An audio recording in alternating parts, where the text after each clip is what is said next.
what is your place in this community? We're really here to be a resource for our community about anything to do with Alzheimer's, dementia, memory loss. Very often what happens is people will get a diagnosis or they have a suspicion that something's going on. Maybe they don't even know what they need, but they call us and we can help them navigate what they're dealing with and point them in the right direction. You know, when you're starting to see those symptoms, maybe it's that you need to go to the doctor, maybe you need to come to some education classes. And then when you've got that initial diagnosis, now what do I do? I feel like for me, I was in denial for a while. I could tell it was more than just age-related dementia. And I had to take that next step to take it to a neurologist, and I just kept putting it off because I didn't want to hear about it. And even coming and asking for help from a place called Alzheimer's San Diego is admitting, gee, I do have a family member that has Alzheimer's. It's a big step to come and reach out because I know it is for me. It's very common. You know, we know that there's no cure for Alzheimer's. So a lot of people, I think, feel, what's the rush to get a diagnosis if there's nothing I can do for it? And so whereas there isn't a medication that can cure it or, even really great treatment, there are some medications that can help with symptoms early on in the diagnosis. There are things that you can do to live well with the diagnosis. And that's really what we're about. Our whole philosophy is just because you have this diagnosis, it doesn't mean everything stops. There are things you can do and you can have joy in every day with the diagnosis. So my mom is still super present and happy. She's so vibrant and she's very joyful. But there are periods where she's really confused and very frustrated. And I don't really know what to do or how to help her in those moments. Today we showed her some old photos and it almost was like it clicked something back into place. I don't know if that's the case with people with Alzheimer's. It can happen. Reminiscing is a very powerful tool, whether it be with photographs or, just telling stories. The long-term memory tends to stick around longer. Short-term memory is usually the first thing that people lose. And so when your mom is more confused and more frustrated, the best thing to do is not try to correct her. People do try to correct, Mom, don't you remember? Right. It just seems natural to do that. It does seem natural, but she can't remember the correction. So it's only going to be more frustrating. So trying to go along with...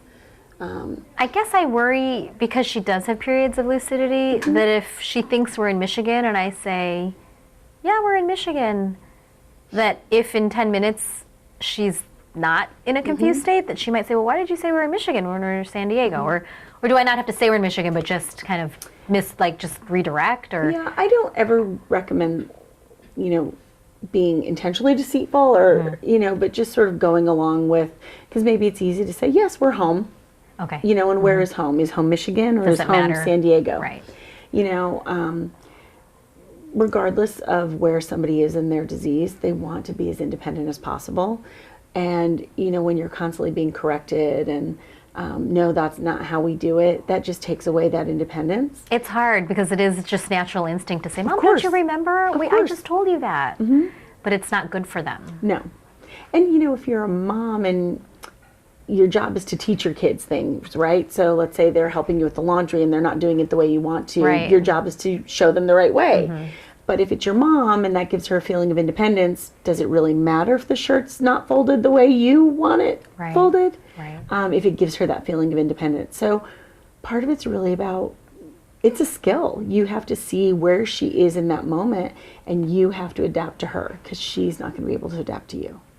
It's a lot. When the day that I got the diagnosis, I posted. I felt it was a big deal, right? So I wanted to share. But I've received overwhelming support every time I talk about my mom or the journey that we're starting now with the Alzheimer's diagnosis. So many people comment about their own journey.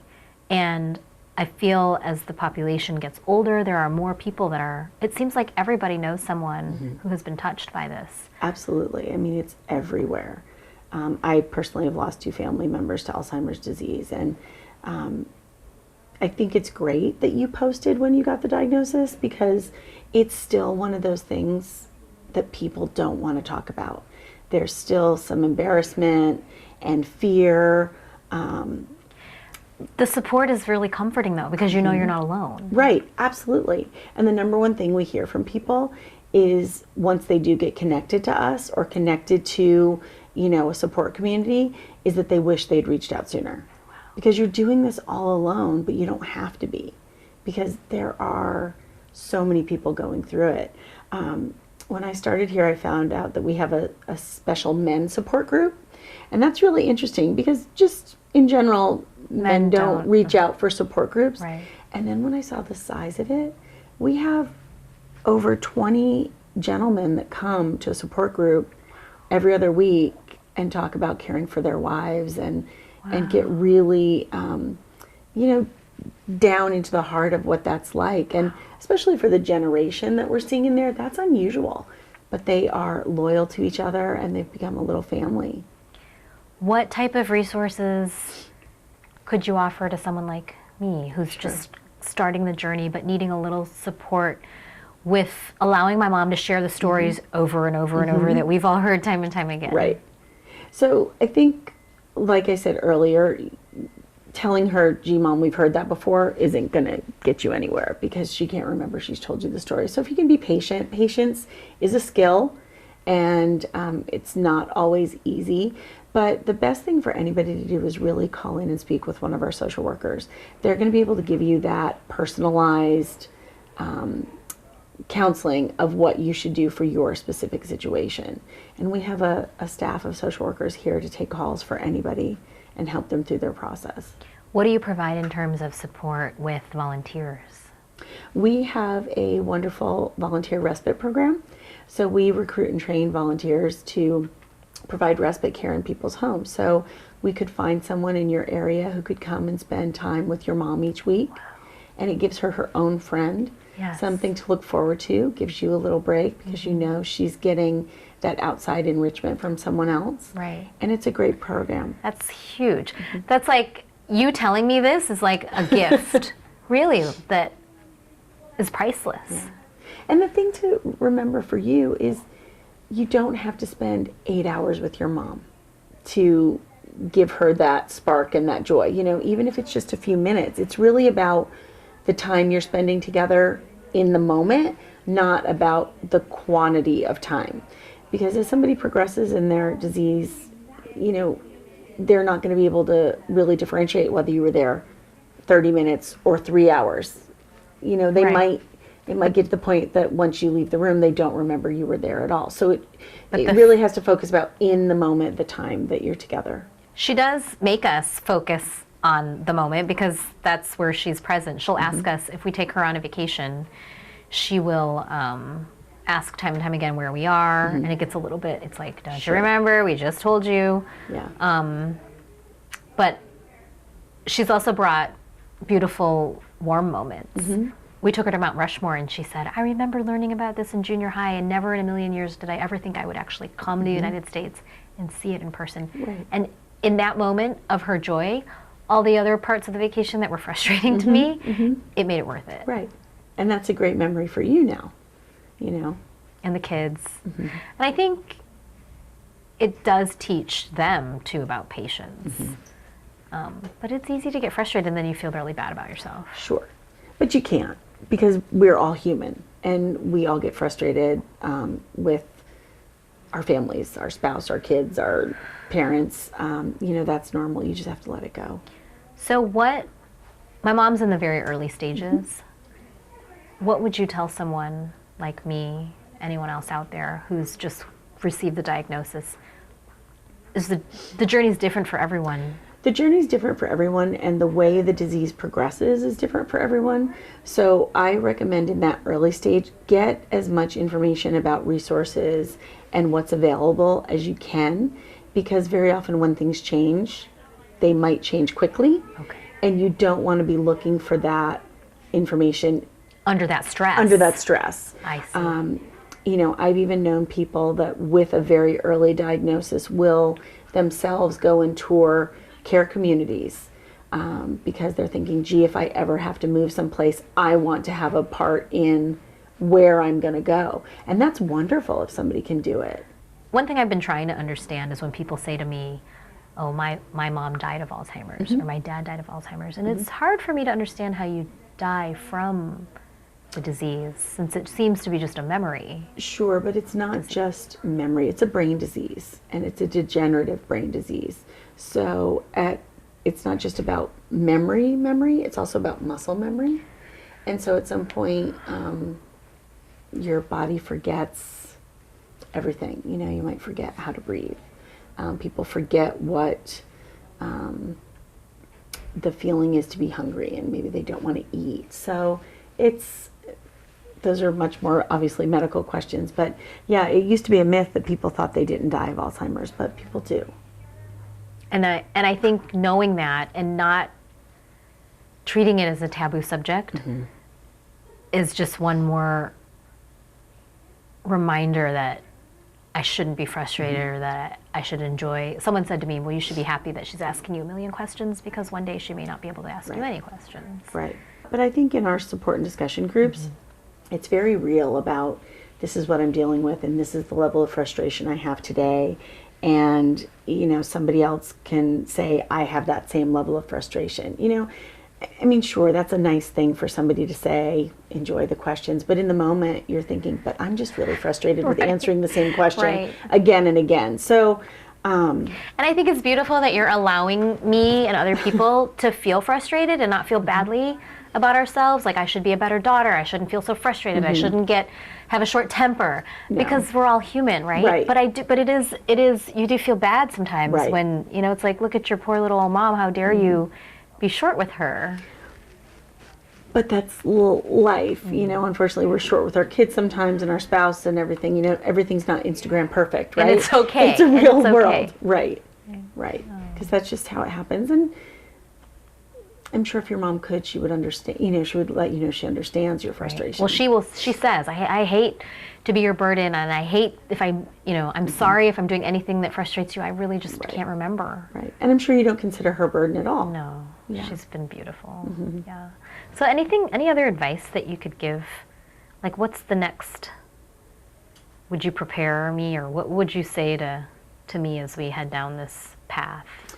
You know, it's just, like I said, it's very important to try to plan ahead for all the eventualities, because things can change quickly, and there is no set path.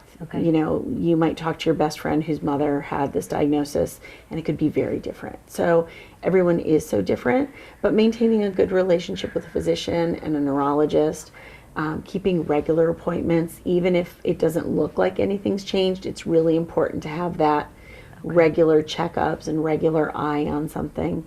And communication is the most important thing. When you're in the physician's office, maybe your mom appears fine, because that happens sometimes. So it's really important for somebody to be with her and to let the physician know everything you're seeing at home, because some of that can be a clue to changes. I think because of the industry I'm in and just what I do, I do tend to take video of her when she's having moments of confusion, not to be mean or to catch her, but to be able to show a doctor, this is what it looks like when she's confused, because you can see that she's lovely and seems spot on when you talk to her. And so I take video to remind all of us that she does get really confused and frustrated. Yeah. And that's important. It's important to have that documentation, whether it be a log or a video. I mean, now with smartphones, it is so easy, right? Rather than sitting down and writing out a whole dissertation, you could just take a quick video, and it's helpful. You know, the big danger is really safety awareness and decision making.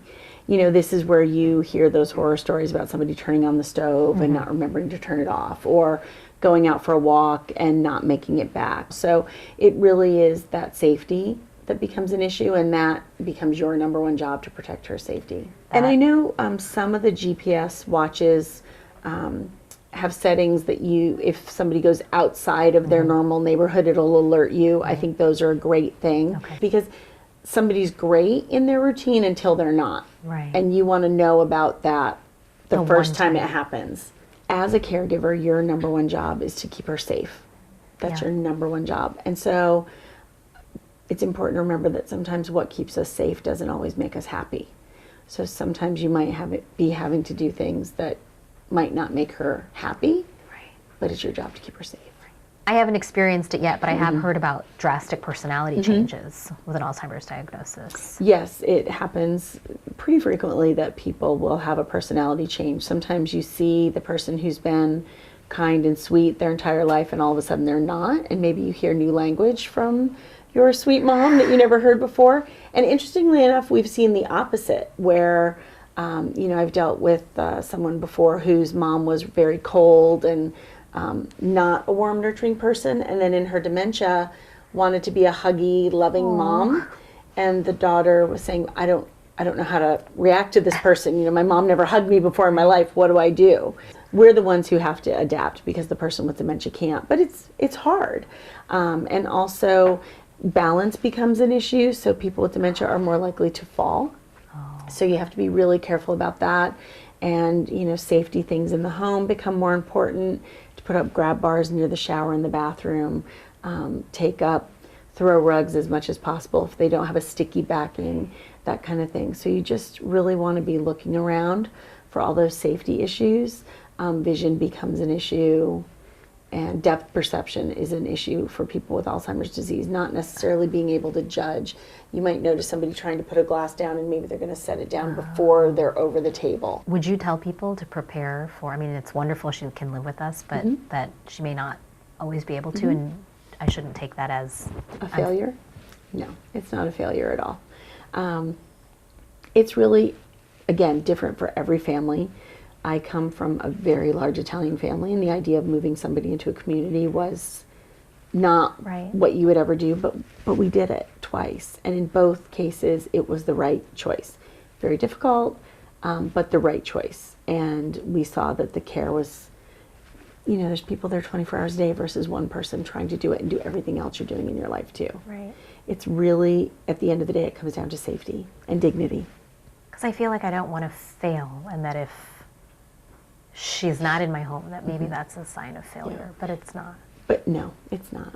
It's not. You can't fail at this because there's no pass or fail. It's just you do the best you can. Right. And really it's looking at, everybody says they want to be at home. They want to stay at home the rest of their lives. But I think when people think about home, they think about maybe when their kids were young, when their husband was still alive, when they still had friends in the neighborhood.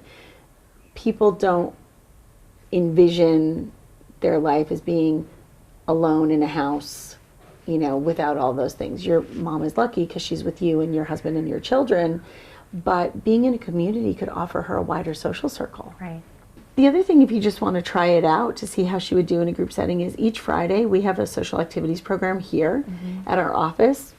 And so it can be difficult for someone caring for their person at home to give them that social enrichment. So we have movement and motion, we have a music program, we have an art class, and so every Friday morning we What have time? people here, 10 o'clock. Okay. Yeah, and people come with their care partner and they can participate. And it's nice because not only does the person with the dementia have a chance to participate in something, but the families can start, or whoever brings them can start building relationships with others as well. It's a nice entry. I mentioned our Memories in the Making program, so our art program that we have here, but if you go throughout the office, every piece of artwork that you see is painted by someone with dementia through our Memories in the Making program. Can you define dementia and Alzheimer's? Well, it's a big topic, obviously, but dementia is sort of a category, and then all the others fall under it. Like you could say a category is fruit, and then under it there are bananas, apples, oranges. Right. There's dementia, and then there's Alzheimer's, there's Lewy body dementia, there's frontal temporal dementia, there's Parkinson's related dementia. Okay. So dementia is really a category, and when you're getting a diagnosis, it's really important to talk with a physician to figure out what type of dementia they think someone has. If a physician just gives you a diagnosis of dementia, you really want to dig deeper on that, because they do progress a little differently. They have some different behaviors, and depending on where somebody is in the disease and the type of dementia, there are some medications that can help with symptoms. So it's really important to dive down to that second level. It'd be like the difference between somebody saying, oh, you have cancer versus breast cancer, prostate Right. cancer, Got whatever type it might be. Everything that you do really has to be focused on the moment. So the people that come to our social activities programs might not remember by the afternoon that they were there that morning, but they enjoyed it while they were there. And getting out and being active and doing things is probably going to help for them to sleep better at night, which getting a good night's sleep, proper hydration, proper nutrition, we all know these things are all important for all of us. But when the sleep cycle gets off, it can be very disruptive for people with dementia and for the caregivers as well. If she were not getting enough social activity and then isn't tired and doesn't sleep at night, Got it. and the whole day-night gets mixed up, that's a big issue. So even if she doesn't remember doing the activity still was healthy for her brain. In the moment. In the moment. It's all about the moment. Oh, that's interesting. Thank Yeah. you. Yeah. It's emotional. It's a lot. Emotional. It's a lot, I know. But it's like comforting to know that you guys are here and that you give people, the caregivers, permission to feel frustrated or upset, and that we're all not expected to Right. the whole, be angelic standard. over Actually, here. it's those people that say they're not frustrated and aren't having any emotional problems. Those are the ones we worry about, because you can't do this every day and not be emotional. Nothing we do here has a fee associated with it. So our social activities programs, calling in and speaking to a social worker, whether it's once or once a week, because we have people and all everywhere in between, and coming to our education classes, it's all 100% free. We are funded through the donations from our community to serve people in San Diego who need our services. Wow, that's incredible. You must have a lot of big supporters. We have some big supporters and we have a lot of little supporters. It makes the difference. It's those $5, $10, $25 donations that come in regularly, and they all add up. So we're grateful for, all of our donors, from we've gotten $2 cashed in an envelope before up to the big grants. So we appreciate every donor.